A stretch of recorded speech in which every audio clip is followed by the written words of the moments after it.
Muito bom dia, boa tarde, boa noite para você que está assistindo essa revisão. Hoje nós vamos começar algumas revisões em relação a síndromes cerebrovasculares e essa em especial a gente traz através da diretriz que saiu de 2023 da American Heart e juntamente com a American Stroke Association de 2023, tá? Um tema bastante relevante na nossa prática clínica, a pedido de uma amiga muito especial que está no nosso grupo.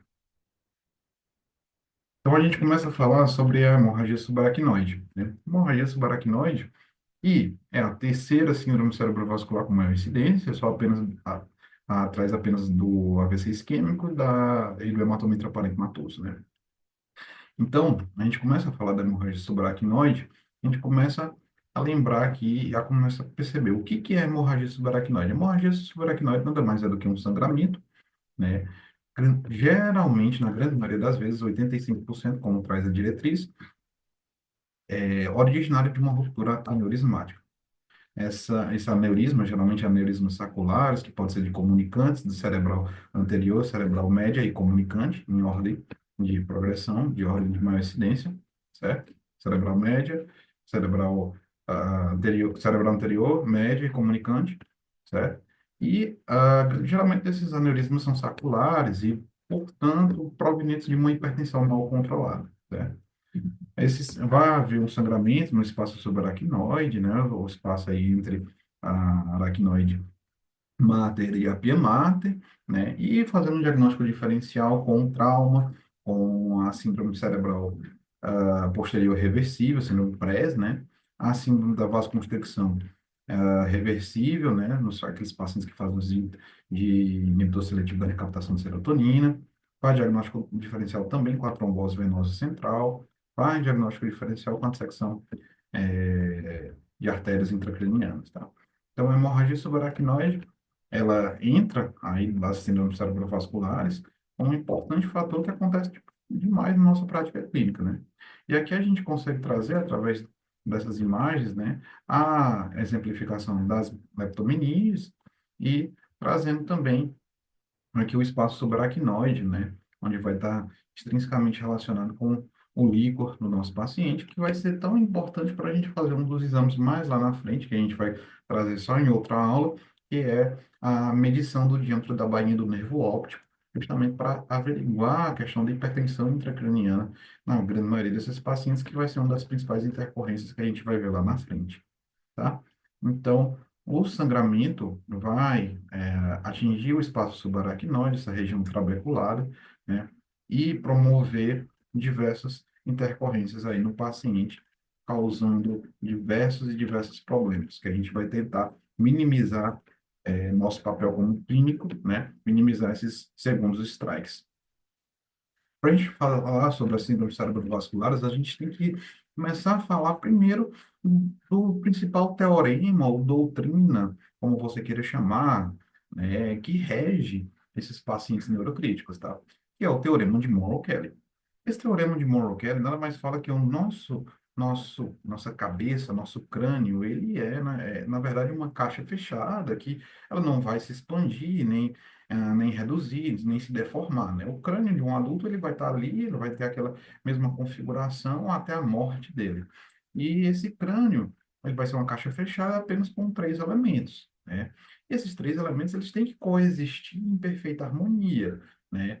Tem que existir para fazer uma homeostase perfeita para que a gente consiga estar aqui, eu estar falando e você estar aí tentando entender um pouco mais sobre a hemorragia subaracnoide, certo? E quais são esses três itens que existem dentro dessa caixa fechada? Nada mais é do que o tecido cerebral, o volume sanguíneo e o volume do líquido cefalorraquidiano. Em proporção, eles estão aí, né, mantidos geralmente, né, em torno de 10% do volume, o líquido cefalorraquidiano em torno de 10%, de 8 a 10%, o sangue aí um pouco mais, de 12 a 14%, 12 a 16%, e o tecido cerebral ocupando aí a sua maior parte, em torno de 80%.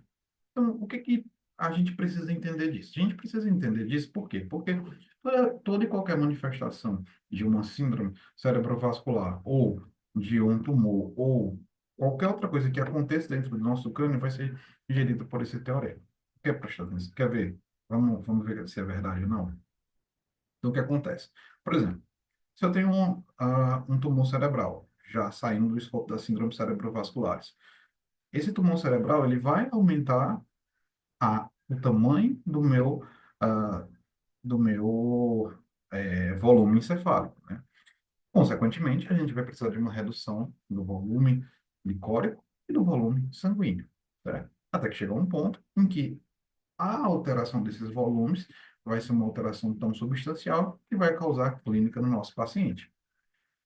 No paciente que faz uma hiperatividade da produção lá nas coroides do líquor, eu vou ter uma hidrocefalia, ou eu posso ter uma obstrução, uma redução dessa drenagem, né? E aí, consequentemente, eu tendo uma hidrocefalia, os outros dois componentes eles vão precisar diminuir. O sangue é o que diminui, e o tecido cerebral ele não pode diminuir. Se ele diminuir, a gente tem uma herniação, a gente tem uma morte encefálica. E nas síndromes cerebrovasculares, quem vai estar na jogada principalmente? O nosso sangue, né? O sangue aí, aqui, ele vai estar justamente nessa proporção, né? E o seu aumento ou a sua diminuição, a depender da síndrome cerebrovascular, vai resultar intrinsecamente numa redução do volume licórico e posteriormente no volume da massa encefálica, se a gente deixa chegar. O nosso objetivo é o quê? Evitar que o paciente faça uma herniação cerebral. Esse é o principal objetivo para a gente evitar a morte encefálica do nosso paciente. Então, vamos entender um pouquinho mais sobre esse teorema, certo? Pega aqui um momento, a gente entendeu que esses três componentes eles precisam existir em perfeita harmonia, perfeito? Então, a gente tem o volume cerebral, o nosso volume sanguíneo, dividido entre o componente arterial e componente venoso, e o componente licórico, certo? Esse componente licórico, esses três componentes, eles têm que existir em perfeita harmonia. Caso eu tenha formação, por exemplo, de um tumor, de uma massa intracraniana, obviamente o meu líquor vai ser o primeiro a reduzir, o meu volume venoso vai ser o segundo a reduzir, o meu volume arterial vai ser o terceiro a reduzir, e por último, se essa massa intracraniana continuar crescendo, eu vou ter que reduzir quem? Vou ter que reduzir o meu tecido cerebral. E eu reduzindo o meu tecido cerebral, eu só posso reduzir para algum lugar, porque ele é uma massa. Então, ele vai descer, né? Ele descendo através do forame magro, o líquido que vai estar reduzido, a gente vai ter uma herniação cerebral. E nesse contexto, a gente vai ter uma herniação de torcida, gerando o quadro de morte cerebral na grande maioria dos pacientes, né? Então, na hemorragia subaracnoide, a gente tem, né, justamente o quê? A gente tem um extravasamento do sangue, né, através de uma artéria que rompeu, que formou uma ruptura através de um aneurisma sacular, geralmente por conta de hipertensão não controlada, né, ou de malformações. Beleza. Entendido até aqui, eu entro por esse gráfico bem importante, onde eu tenho o volume intracraniano e a pressão intracraniana. À medida que eu vou aumentando esses componentes, eu tenho aqui, ó, a perfeita harmonia entre esses componentes, logo o meu volume é normal e a minha pressão intracraniana é normal. Eu vou aumentando esses componentes, e à medida que eu vou aumentando esses componentes, a minha pressão intracraniana ela vai se elevando, certo? E a gente já falou lá em algumas aulas, né, passadas, que tudo na vida é do mais para o menos. Então, eu preciso ter um componente de pre- pressão dentro do meu sistema cardiovascular, né, maior para que eu consiga transferir sangue e, obviamente, oxigênio e nutrientes para as outras partes do nosso corpo, né? Se o componente de pressão intracraniana se elevar, a gente vai perder, né? Ou seja, se a PIC for igual a PAN, a gente vai perder essa diferença de pressão, logo a gente vai perder o mecanismo do mais para o menos, e logo a gente vai perder o fluxo cerebral sanguíneo do nosso paciente, obviamente levando o nosso paciente a ter inúmeras repercussões, que eu vou falar um pouquinho mais na frente, tanto das repercussões quanto dessa parte de controle pressórico, tá bom? Então, aqui, mais para a gente poder alinhar, exemplificar ainda o teorema de Monroe-Kelly, certo? Por exemplo, a gente tem um hematoma epidural, biconvexo, formando, né, desviando o, a linha média do paciente, gerando herniação nucal, herniação tonsilar, gerando a, é, levando o tecido cerebral para fora. Então, a gente tem vários e vários mecanismos aqui que vão estar fazendo lesão tecidual no nosso paciente, né? E, obviamente, o tecido cerebral é um tecido cerebral muito complexo e muito delicado, e não deve sofrer essas alterações, né? E esses danos cerebrais. Então, aqui, para vocês entenderem, a gente tem o hematoma subdural, o extradural, o intraparenquimatoso e o nosso escopo da aula de hoje, né? A hemorragia subaracnoide, que ela vai estar banhando os nossos sulcos e giros, né? Dentro do espaço aracnoide. E como que a gente vai ver isso na prática, né? Na prática, a gente vai ver a tomografia com essa hiperdensidade, né? Mostrando, banhando aí nossos espaços nosso espaço subaracnoide, certo? E como que o paciente se apresenta?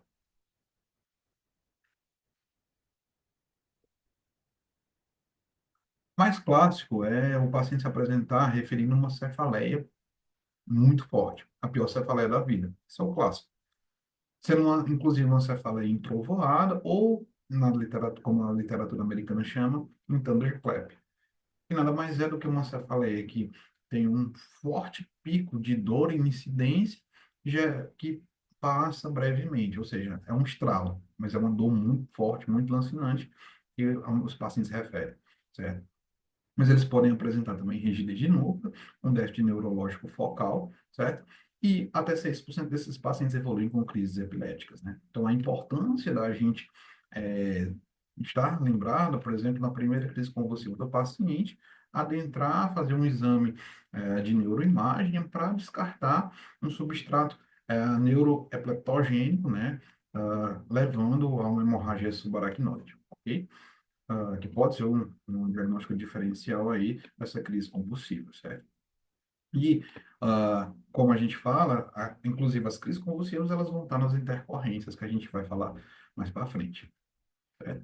E como que a gente faz o diagnóstico? Bom, o primeiro exame é o exame de imagem, a tomografia, né? Tomografia de crânio sem contraste tem uma sensibilidade de 100% nas primeiras 6 horas. Então, se você fez a tomografia nas primeiras 6 horas, não tem hemorragia subaracnoide, certo? A chance dela ser muito reduzida, certo? A acurácia é muito alta da tomografia, certo? E a tomografia vai mostrar justamente isso, preenchimento de sulcos e giros por um material hiperdenso, né, sendo um material aí sanguíneo. Porém, a gente pode ter também uma xantocromia na punção licórica, certo? Então, a gente está na dúvida ainda, a tomografia veio inconclusiva, ou não está saindo, a gente faz a punção licórica desse paciente, né? E a punção licórica vai ter a xantocromia. Detalhe que a gente pode até ter um diagnóstico diferencial aqui na punção lombar com o erro de punção, certo? O erro de punção aqui ele vai estar associado, mas logo quando que o líquido for saindo mais, esse líquido vai clareando e vai ficando nessa coloraçãozinha mais rosácea, né? Que o guideline traz aí como xantocromia, tá? Qual que é o próximo passo? A gente diagnosticou, certo? Através da tomografia ou do líquido, a gente precisa saber qual que é o vaso que rompeu, né? E aí a gente tem a disponibilidade de realizar angiotomografia de crânio, porém é pouco disponível. E na maioria dos serviços a gente pode realizar a angiografia por catéter, né? A famosa arteriografia. Ela é um exame que vai mostrar qual artéria está prejudicada, qual artéria rompeu, onde existe o aneurisma sacular desse paciente, na maioria das vezes, né? E na maioria, alguns centros consegue até realizar o curling endovascular aí desses pacientes, né? E quando que a gente deve fazer isso, né? O ideal é que seja feito nas primeiras 24 horas. Realizou a tomografia de crânio, viu a hemorragia subaracnoide, já fazer a arteriografia para já realizar o tratamento, tá? O tratamento precisa ser um tratamento cirúrgico. O neurocirurgião precisa ser ativado aqui, ser chamado de urgência porque a gente vai ver lá na frente que uma das principais intercorrências do paciente, que é o vasoespasmo, ele precisa ter o aneurisma abordado. E aí a gente entra um pouquinho sobre classificações, tá? Existem algumas classificações, né? A classificação tomográfica de Fischer é uma classificação extremamente importante que vai nos mostrar qual o risco de vasoespasmo desse paciente ter, tá? Ah, logo, a gente passa para a classificação de Hunt-Hess, que é uma classificação clínica com um preditor de mortalidade, e a classificação mundial de neurocirurgiões para funcionalidade também, uma predição de mortalidade, né? Sendo a Hunt-Hess e a Fischer as mais utilizadas. Então, vamos lá detalhar um pouquinho sobre elas, tá? A classificação de Fischer é uma classificação em que a gente quase não percebe uma hemorragia subaracnoide, né? Geralmente, o sangramento aí bem pequeno, ou até inexistente, né? E geralmente aqui quase a gente não vê na prática clínica, talvez seja aquele paciente, né, que a gente consiga fazer o diagnóstico mais pela punção licórica, certo? Já o Fischer 2, ele apresenta os sangramentos aí menor do que 1 milímetro, certo? Sem sangramento menor do que 1 milímetro sem hemoventrículo, tá? O Fischer 3, né, já passando de escala de Fischer modificada, a gente tem aqueles sangramentos maior do que 1 milímetro, certo? Porém, sem o hemoventrículo. E o Fischer 4, né, são aqueles sangramentos, seja, que vão estar associados, né, a sangramentos maiores que 1 milímetro, na grande maioria das vezes, e com um extravasamento para os ventrículos. Então, teve hemoventrículo, a gente já classifica como Fischer 4, ok? Classificação de Hunt-Hess, classificação clínica, certo? Aí Fischer só para a gente predispor para dizer a questão de vasoespasmo cerebral, certo? Classificação de Hunt-Hess, é a classificação clínica, né, onde a gente vai ter o grau 1, aquele paciente assintomático com a mínima cefaleia, discreta rigidez nucal, até a pior progressiva, com quadro torpor, hemiparesia, né, grave, e que, sim, coma profundo, postura descerebrada. O mais comum é a gente ter o Hunt-Hess Fischer 4, ou o Fischer 4 e o Hunt-Hess 4A3, tá? Esses são os mais comuns que a gente mais pega na prática clínica, tá? E aqui a gente começa a falar um pouco de intercorrências, né?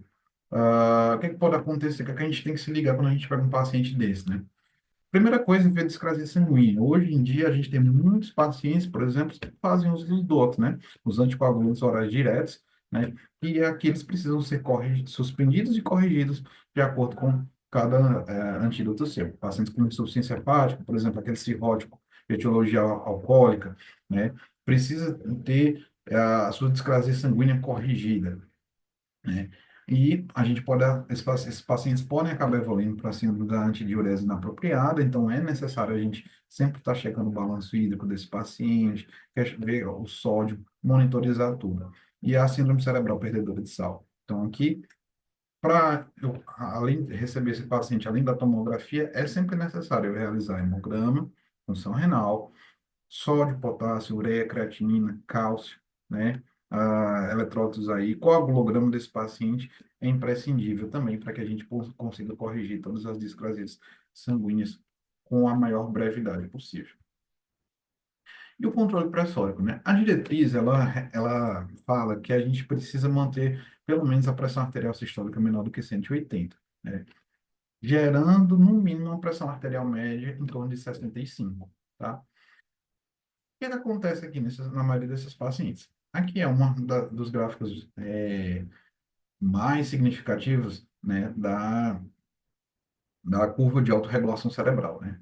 Essa autorregulação cerebral, ela acontece geralmente em uma PAN entre 50 e 100, certo? Mantendo um nível, né, de regulação, à medida que a gente aumenta a pressão arterial do nosso paciente, à medida que ela diminui, certo? Essa autorregulação, ela acontece justamente nessa faixa, entre 50 e 100, e a gente precisa manter ela sempre estreita, certo? E o nosso paciente, ele precisa manter essa PAN justamente para que a gente consiga superar a pressão intracraniana e ofertar uma PPC, né, uma pressão de perfusão cerebral adequada, que vai estar em torno de 60 a 70, certo? Para que a gente tenha isso, a gente precisa, né, manter pelo menos uma pressão arterial média acima de 65.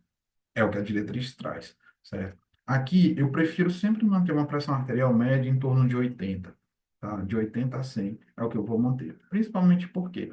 Porque a pressão arterial média aqui a, vai ser a pressão, a PPC ela vai ser a PAN menos a PIC, e nesse contexto, a PIC vai estar sempre entre 5 e 15. Quando eu assumo valores entre 20 e 22 de PIC, eu já tenho uma pressão, um aumento da pressão intracraniana, certo?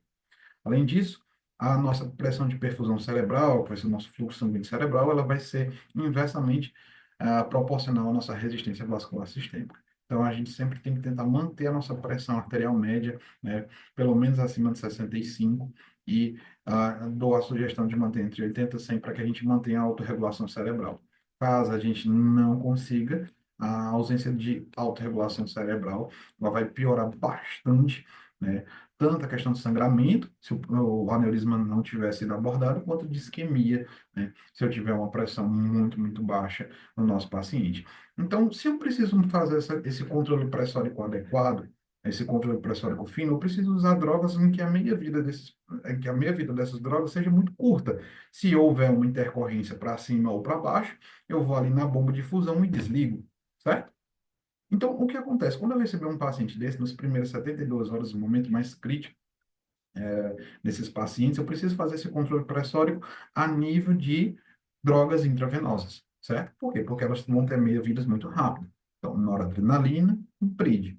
Se meu paciente, se eu precisar fazer o controle pressórico negativo, eu vou entrar com um niprid, um vasodilatador venoso, certo? Em que o principal foco de ação dele é aumentar a produção de óxido nítrico dentro do vaso, causando vasoplegia e, consequentemente, vasodilatação, certo? Se eu precisar, aí baixei demais, a curva de autorregulação, minha pressão arterial média foi lá para baixo, a autorregulação dele foi lá para o beleléu. Preciso aumentar essa droga. Preciso diminuir essa droga e aumentar essa pressão o mais rápido possível. Desligo, observo, cerca de 2 a 3 minutos, eu já vou ter uma nova pressão, porque a minha vida dela já se foi, certo? Se eu preciso aumentar essa pressão, vou entrar com noradrenalina, posso usar até a vasopressina. A noradrenalina vai ter um foco maior do que a vasopressina, porque a meia-vida da noradrenalina também vai ser de 1 a 2 minutos, né? Observando até 5 minutos. Já a vasopressina, a gente tem de 20 a 25 minutos de meia-vida, certo? Então, eu preciso ter esse controle intrínseco relacionado ao nosso paciente. Então, aqui a gente já tirou duas lições, certo? Duas lições a gente tem aqui. Primeira, eu não posso fazer a reconciliação medicamentosa desses pacientes. Não, não agora. Então, por exemplo, eu vou ter um paciente que ele já faz uso, por exemplo, de losartana e hidrocloro, certo? Minha vida da losartana é de 12 horas, de hidrocloro é de 24 horas. Então, eu vou e coloco na prescrição lá do meu paciente, losartana, hidrocloro, entre aspas, conciliação medicamentosa. E tô achando que eu estou abafando, fazendo melhor para o paciente. Se eu estou fazendo isso nas primeiras 72 horas do meu paciente, no estado mais crítico, posso estar prejudicando meu paciente porque eu estou trabalhando com drogas com meia-vida muito, muito alta. E aí eu perco esse ajuste fino, certo? Além disso, qual é o segundo ponto? Esses pacientes são pacientes complexos, que a prescrição deles, eles pode ter bem pouquinha coisa, mas eu preciso ter um controle pressórico rigoroso. E, por isso, eles precisam estar dentro de uma unidade de terapia intensiva. Qualquer hemorragia subaracnoide, mesmo ela sendo da mais leve possível, um Fischer 2, né, ou um Fischer 1 que você diagnosticou através da punção lombar, né? O paciente está com HUNT-RES de 1, você precisa levar ele para UTI. Por quanto tempo? Por no mínimo 21 dias. Eu sei. É algo que vai impactar bastante no rodízio de leitos dentro da UTI, mas é algo que você precisa para você conseguir deixar esse paciente seguro, certo? Então, você vai precisar de um controle pressórico rigoroso para que a gente evite essa perda dessa autorregulação cerebral, tá? E aqui, só para exemplificar, a gente tem a pressão de perfusão cerebral, né, que vai estar aí sendo exemplificada como a PAN menos a PIC, né, e de- inversamente proporcional à resistência vascular sistêmica. Idealmente, eu deveria ter um catéter de pressão, um catéter ventricular no meu paciente, pelo menos nas primeiras 72 horas, né, a gente medir essa PIC, certo? E fazer esse controle pressórico aí de forma bem ajustada, quiçá, né, com uma pressão arterial invasiva. A gente sabe que não é a realidade, né, da maioria dos centros. Outra coisa que eu preciso fazer para o nosso paciente, que é fundamental, é manter a cabeceira do nosso paciente elevada a 30 graus, né, com a posição neutra do meu paciente. Neutra. Por quê? Porque manutenção da cabeça neutra no leito do paciente, ela vai desobstruir possível obstrução do retorno venoso jugular. Então, por exemplo, quando eu chego num leito, meu paciente está com decúbito a 0 graus e o paciente está deitado assim, que nem nessa foto, que nem nessa imagem aqui, eu estou tendo duas coisas. Primeiro, eu estou tendo um aumento da resistência venosa no meu paciente e, obviamente, eu estou tendo uma obstrução de uma das jugulares do meu paciente. Então, consequentemente, eu estou tendo um aumento da resistência venosa do meu paciente, da resistência, da resistência sistêmica. Logo, se eu estou tendo um aumento aqui, eu estou tendo uma diminuição da pressão de perfusão cerebral, o que vai levar o nosso paciente a menos oxigênio, a menos nutrientes, né, e a mais intercorrências associadas a isso. Então, aqui parece ser besteira, mas é uma das medidas mais importantes que a maioria das diretrizes traz para os nossos pacientes, tá? A manutenção da cabeceira elevada a 30 graus, o controle pressórico, a cabeceira em posição neutra do paciente, certo? Além disso, manter a oxigênio terapia, né? O paciente precisa de uma meta de oxigênio acima de 94%. Mesmo aqueles, a gente sabendo que aqueles pacientes que são depressídicos, a gente pode tentar tolerar um pouquinho a menos, mas mesmo assim, esses pacientes precisam não podem, não toleram hipoxemia, neurocrítico não tolera hipoxemia, certo? Esses pacientes, eles precisam ficar euvolêmicos, tá? Esquece aquela coisa de você manter o paciente com hipervolume. O hipervolume, aquela coisa de antigamente que você mantinha os 3H, né? A hipertensão, a hipervolemia e a hipernatremia, né? Aquilo ali antigamente era mandatório na terapia neurocrítica, mas hoje em dia já caiu por terra, tá? A gente precisa manter o controle pressórico adequado, monitorizar e com o uso racional, baseado no que eu já falei no slide anterior, certo? Manter o paciente euvolêmico, tá? O balanço negativo nesses pacientes não é bom, porque induz a vasoespasmo, e a hipervolemia também não vai ser bom, porque inclusive pode extravasar, né? Essa hipervolemia pode extravasar para o pulmão, e aí você ter um edema agudo pulmonar num paciente que é neurocrítico. Então, não cabe, não cabe, certo? E a hipernatremia também a gente pode até tolerar até 150, mas depois disso a gente não pode, não tolera mais. Bom, além disso, manter controle glicêmico adequado, com a meta de HGT conforme o protocolo NICE Sugar, né, entre 140 e 180, né? Manter, né, idealmente, se o teu paciente está em ventilação mecânica, né? Tentar manter a PaCO2 dele entre 35 e 40, né? Até colocar um EtCO2 aí no teu paciente pode ser muito benéfico para ele, porque a PaCO2, o gás carbônico vai estar intrinsecamente relacionado à vasodilatação, então eu não quero que eu tenha PaCO2 acima de 40, certo? Eu tenho que ser um pouco mais rigoroso nessa PaCO2, tá? Inclusive, aqui é uma indicação de eu ventilar meu paciente a volume, certo? No volume controlado, se esse paciente estiver entubado, tá? Justamente para eu conseguir fazer esse controle mais rigoroso dessa nuance. Vamos passar. Tratamento, tá? Aqui, pessoal, eu trouxe justamente uma frase, esse trecho, né, da diretriz, que é justamente que coloca o quê? A abordagem cirúrgica endovascular do aneurisma deve ser realizada o mais rápido possível, certo? Preferencialmente em até 24 horas. As principais opções terapêuticas são a clipagem, realizada pela cirurgia aberta, ou a embolização, né, que é o curling endovascular, aí, a embolização. E a clipagem, né? Beleza. Por que que isso é preferencial? Tá? Porque, pessoal, a gente tem uma das principais complicações e algo que é extremamente falado, né, que é o vasoespasmo cerebral, certo? E a isquemia cerebral tardia. Que diabo é isso, Davi? Bom, aqui a gente tem a principal complicação atingindo até 30% dos pacientes com hemorragia subaracnoide, com um pico, né, entre o quarto e o 14º dia, certo? O que acontece? O vasoespasmo cerebral, na verdade, é uma estenose de alguma das artérias, principalmente a artéria que está acometida, né, gerando essa estenose ela vai atuar gerando uma isquemia cerebral. Ou seja, o vaso, geralmente ele vai ter o espasmo e ele vai fechar. Fechando, eu tenho uma redução desse fluxo de sangue. Essa redução de fluxo de sangue reduz oxigênio e nutrientes para essas áreas. Essas áreas evoluem com isquemia e elas evoluem na prática clínica como que piora neurológica, piora de déficit, rebaixamento do nível de consciência, né, levando o paciente aí para aquela piora súbita. Então, então o que acontece? Como é que eu posso atuar aqui? Bom, o que é que a diretriz traz?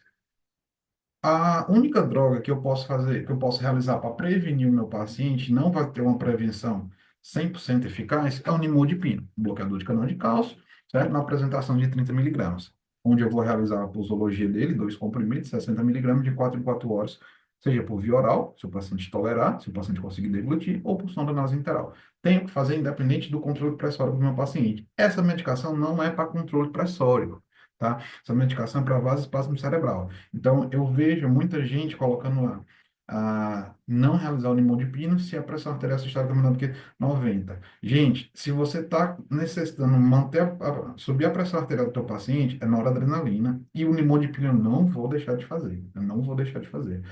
Quando é que eu não posso deixar de fazer? Quando a via interal não estiver disponível. Só isso.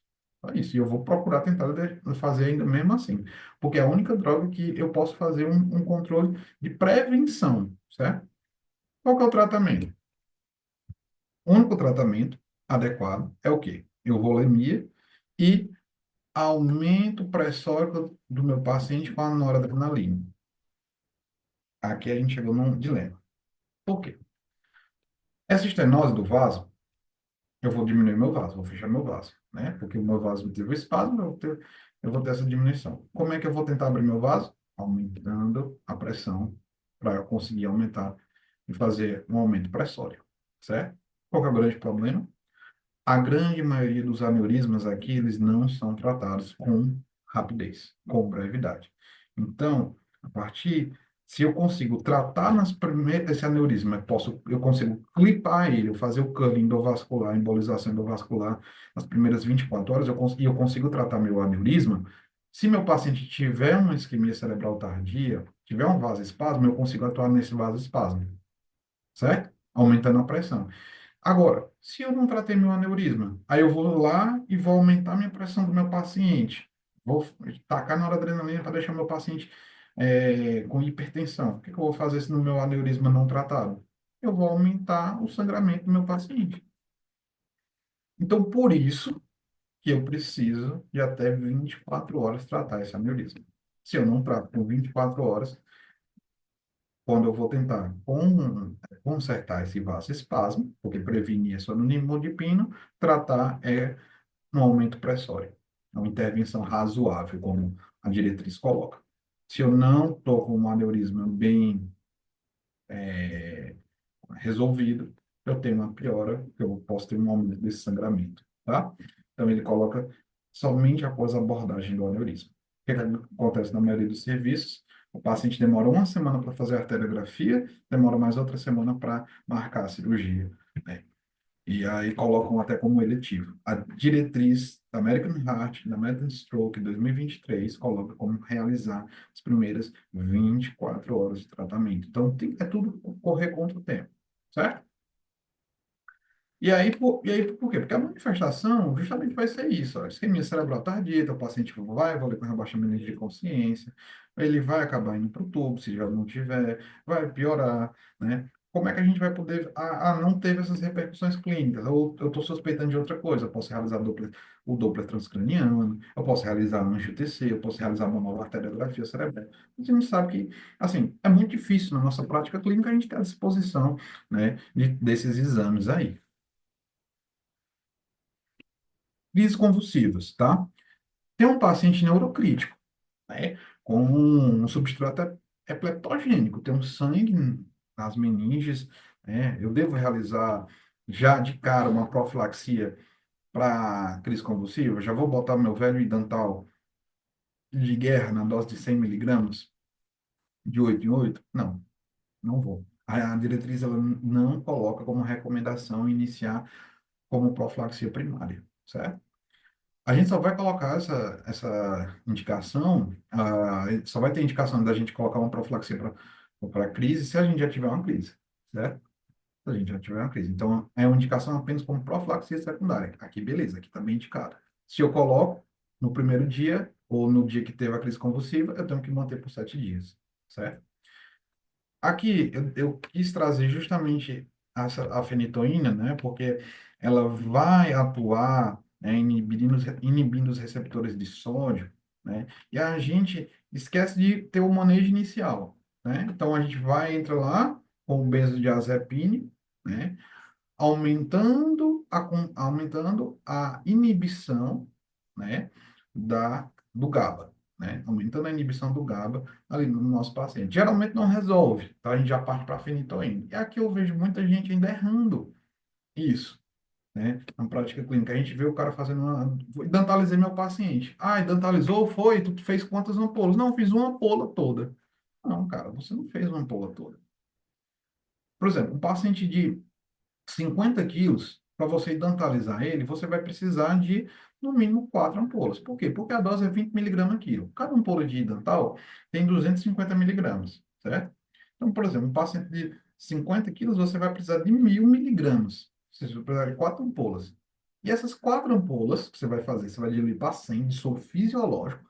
Não pode ser em glicosado, porque senão ele precipita. Você vai colocar para correr em 50 miligramas por minuto. Ou seja, pega 1.000 miligramas, divide por 50, certo? Daí, em torno de 20 minutos, né? Você vai colocar para correr em bomba do teu paciente, certo? Paciente de 100 quilos, vão ser 8 ampolas de Dantal, certo? Então, vai ser totalmente diferente, né? Eu não posso fazer uma dose desnecessária, uma dose mínima, estou fazendo subdose, certo? Nesse caso. E objetivar, né? Depois solicitar aí a fenitoína sérica, né? A fenitoína sérica do meu paciente, ela vai estar aí, ela tem que estar em torno de 20 miligramas por decilitro. Então, é até uma coincidência aí de Deus para você lembrar, tá? Você faz a dose de 20 miligramas quilo, a dose de ataque para você dentalizar teu paciente, desculpa, e a dose de manutenção, objetivando 20 miligramas por decilitro da fenitoína sérica, certo? Preferência também por levetiracetam, né? O levetiracetam vai inibir a proteína SV2, né? A proteína, a área de atuação do levetiracetam, né? E eu posso ainda colocar aumento também da inibição do GABA através do Gardenal, né? O fenobarbital, né? E lembrar de eu não colocar as mesmas medicações que inibem os mesmos receptores, tem o mesmo mecanismo de ação, né? Como o IECA e BRA na hipertensão. Ou eu uso IECA ou BRA. Então, por exemplo, a fenitoína e a lamotrigina, os dois atuam na inibição do receptor de sódio, do canal de sódio, né? É a mesma coisa aqui. Então, eu não posso colocar fenitoína e lamotrigina, por exemplo, e assim, consequentemente, com as outras drogas, né? Então, sempre que estudar qual droga que eu vou colocar para fazer o maior mecanismo de ação possível, né? E evitar aí doses desnecessárias e efeitos adversos desnecessários. Hidrocefalia, extremamente incidente, em torno de 20 a 30% dos pacientes, pode ocorrer nas primeiras 72 horas, por isso que são as 72 horas mais críticas do teu paciente, e pode acontecer 2 a 3 semanas após o ictus. Então, por isso que o paciente fica até 21 dias dentro do hospital, preferencialmente dentro da UTI, né? Tratamento, né? Aqui a gente vai ter a DVE, né, como principal escolha, mas numa urgência eu posso realizar a salina ou a drenagem lombar de urgência, né, conciliando com salina hipertônica ou até o manitol para abordagem, tá? E aqui nesse contexto eu posso realizar o diâmetro da bainha do nervo óptico lá com ultrassom, né, com ultrassom retilíneo. A gente vai ter, eu vou trazer um vídeo só ensinando para vocês como é que a gente faz, certo? E esse diâmetro da bainha do nervo óptico a gente vai medir aí, a gente já tem algumas literaturas mostrando que o normal é até 0,5, né? A medição desse diâmetro da bainha, é um aumento maior do que isso, já nos indica que esse paciente provavelmente está com líquor aumentado, traduzindo em talvez hipertensão intracraniana, tá certo? Outra complicação importante aqui é o ressangramento, né? E aqui ele vai acontecer, infelizmente, pela falta de abordagem, pela falta de controle de discrasia sanguínea, corrigir o coagulograma, não realizar, ah, você não realizar fatores de coagulação do teu paciente, não corrigir hipocalcemia, né? Não manter a euvolemia do teu paciente, não realizar o controle pressórico adequado, né? Mas tudo isso tudo isso está relacionado justamente à abordagem nas primeiras 24 horas, tá? E a hipertensão intracraniana, né, também pode acontecer nos nossos pacientes, né? Realizando o aumento da PIC, né? Ela vai estar entre 20 a 22, né? Podendo causar herniação tonsilar. Aqui a gente pode entrar com a solução salina, mas eu prefiro fazer o manitol, certo? Ele é um mantol a 20%, ou seja, 20 gramas por 100 ml. A gente usa aqui entre 0,5 a 1 miligrama por quilo, podendo ser repetido de 4 em 4, 6 em 6. Porém, aqui é terapia de ponte. Eu deixo ali prescrito e fico feliz, ou pelo menos eu estou achando que eu estou fazendo alguma coisa pelo paciente, mas se a neurocirurgia não intervir, vai resolver. Tá entendendo? Vai chegar um momento em que a osmolaridade tá, vai, é, vai estar já aumentada, que eu não vou mais conseguir fazer nada pelo meu paciente. Então, tenho, né, que fazer, como lembrar sempre, terapia de ponte. E foi isso, pessoal. Então, assim, só algumas mensagens que eu acho que eu deveria ter colocado aqui, mas ah, diagnóstico tomográfico da punção glicórica, classifica teu paciente, certo? Fischer e Hunt-Hess, solicita exames laboratoriais, tá? Tem, aciona a neurocirurgia rápido, realiza a arteriografia rápido, aciona a neurocirurgia rápido, tenta realizar a abordagem do aneurisma o mais rápido possível, de preferência nas primeiras 24 horas, tá? Ter cuidado com o vasoespasmo cerebral, a isquemia cerebral tardia, tratar as crises convulsivas. Ah, outra coisa que eu esqueci de falar. Esquece tramadol, tá?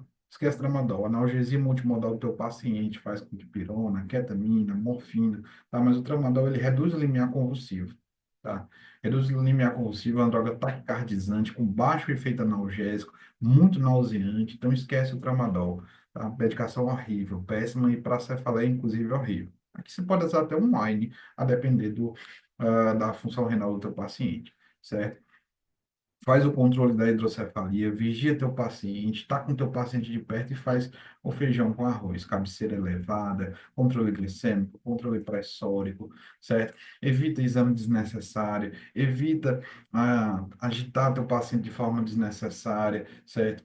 Tem que ter o teu paciente na mão, de preferência dentro de uma unidade de terapia intensiva, tá certo, pessoal? Forte abraço, espero que eu tenha contribuído com algo e que tenha elucidado, tá? O Teorema de Monroe-Kelly, lembra, vai ser inclusive revisitado nas próximas aulas aí sobre as outras síndromes cerebrovasculares. Beleza, pessoal? Forte abraço. Fui!